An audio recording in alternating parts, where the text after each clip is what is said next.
I'm Jeb. And I'm Nikki. Welcome to the Youth in Government 2019 Volunteer Conference. We're looking forward to a wonderful weekend and an amazing conference. Today, the forecast predicts sunny weather with a high of 84 degrees, but we hope you packed your raincoat. This weekend forecast suggests on and off showers from Friday through Saturday. At EIG, many new inexperienced faces are joining us for the 2019 conference, and as a new delegate, it can be difficult to understand the ins and outs of EIG.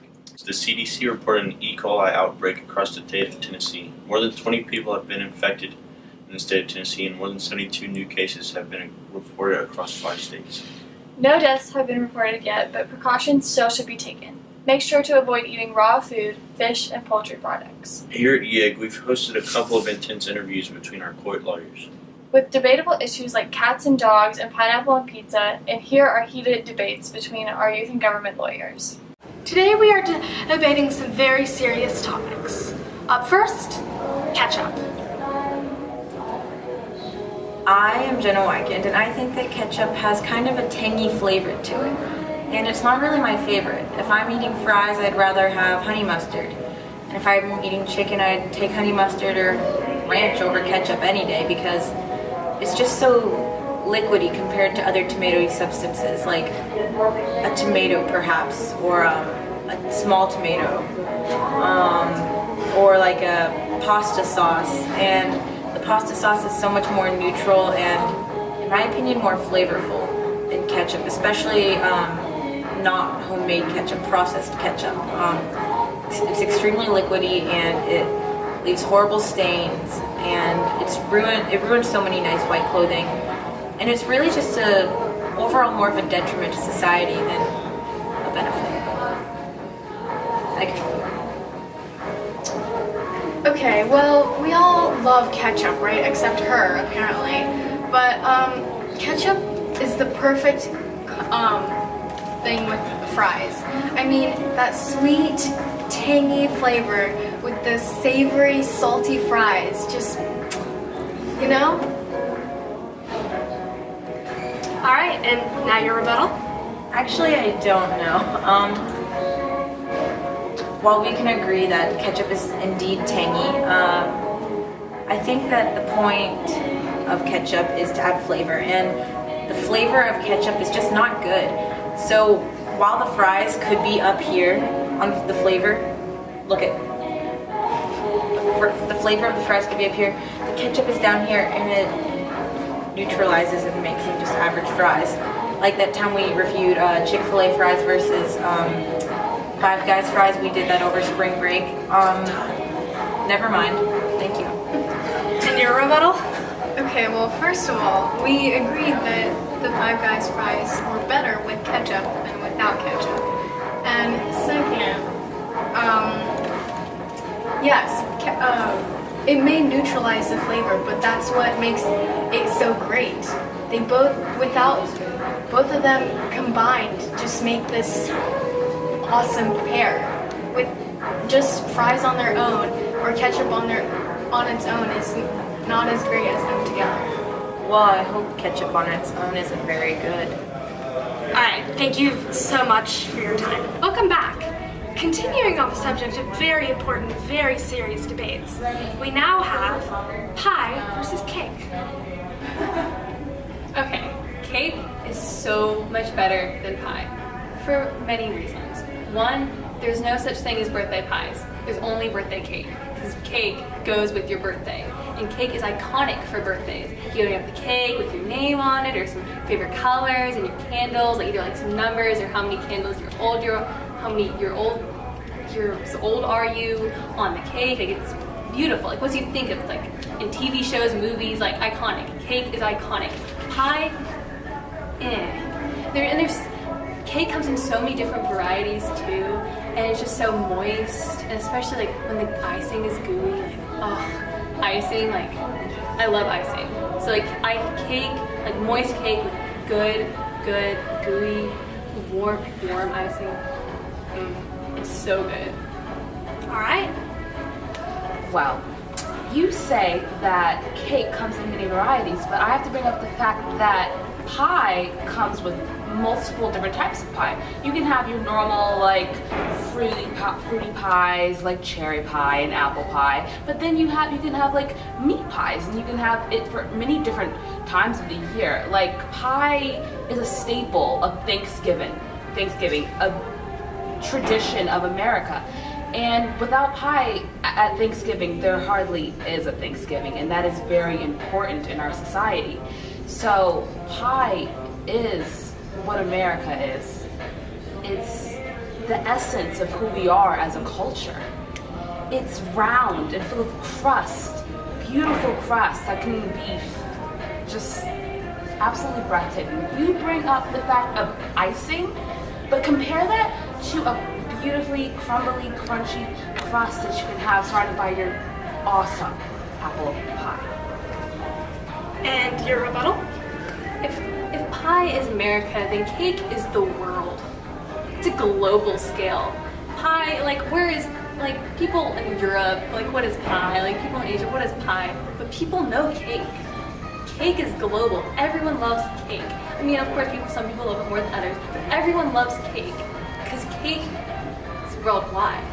And you say, what is a Thanksgiving without pie? Well, what is your birthday? What is any holiday without cake? Like, come on, like birthdays. I think birthdays are way more fun than Thanksgiving. And your rebuttal?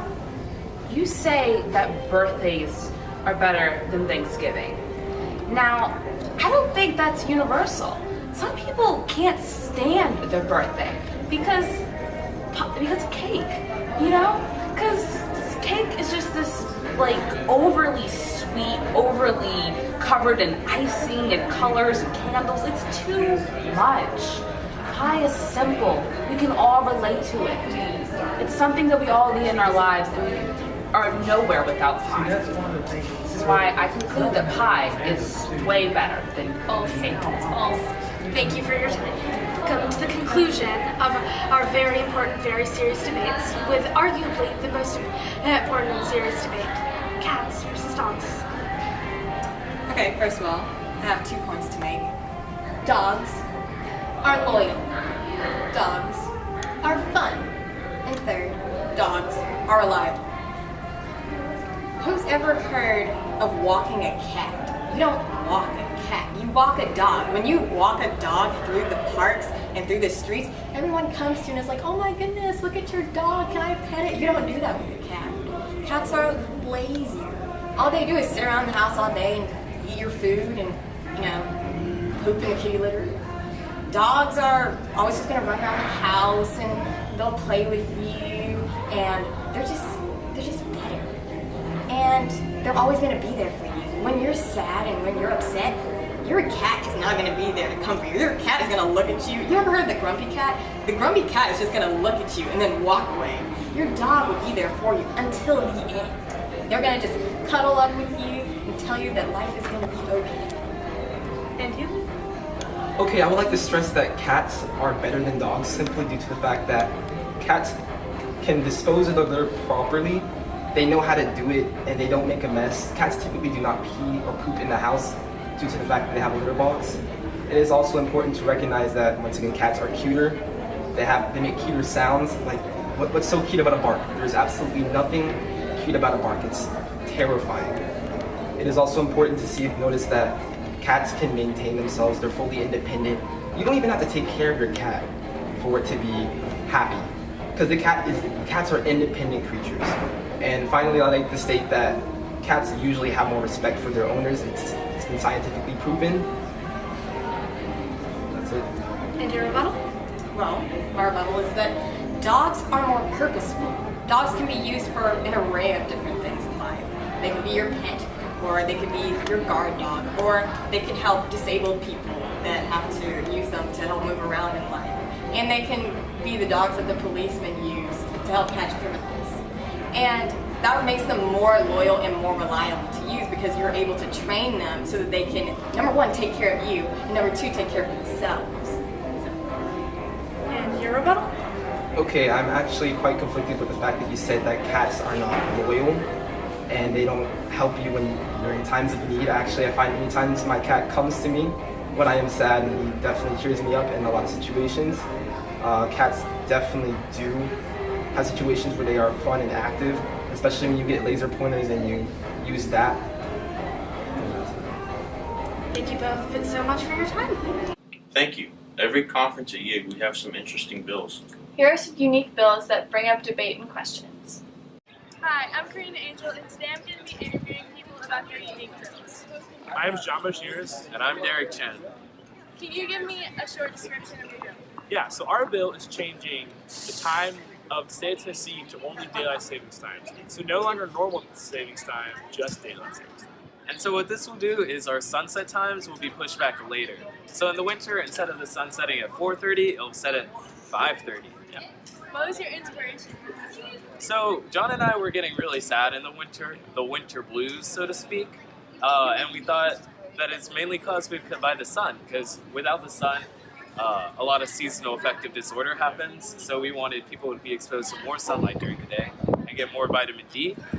So we wrote this bill. Yeah. Okay, and finally, what is the most unique aspect of your bill?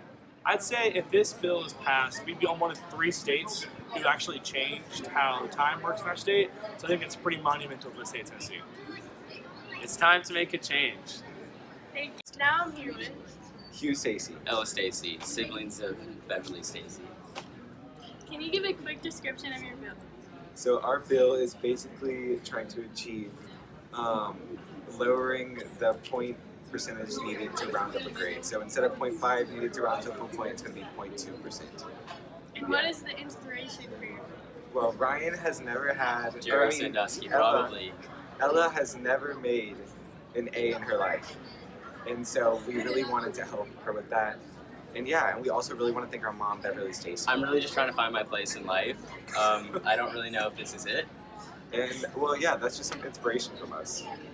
Okay, lastly, what's the most unique aspect of your bill? I don't think it's ever been done before, and it's kind of breaking the laws of math, so that's pretty unique. Now I'm here with... Talia Shadroy. Could you give us a quick description of your bill? Yeah, so my bill is aimed at decriminalizing psilocybin, which is the main, hallucinogen in most psychedelic mushrooms. And so why we're trying to decriminalize it is basically we're asking that they deprioritize the possession and also use of the drug for adults, so that they don't go to prison for a long time or anything just based off of this one. So it's basically the gist of it. And what was the inspiration for your bill? I don't know. I kind of just wanted to do something interesting and something that would be good for people. And then also I was reading in the news that Denver was trying to do a similar thing. They were trying to decriminalize it, given that it's one of the most least dangerous drugs, and that was kind of the inspiration. Okay, and finally, what do you think makes your bill unique? Because it's decriminalizing a drug that's never really been decriminalized before, which is cool. Okay, thank you. Alright. Those were some interesting bills. Yeah, and thank you for joining us today for our first broadcast this conference. Make sure to check the app for updates and tune in to our next broadcast. Thank you again, and see you tomorrow.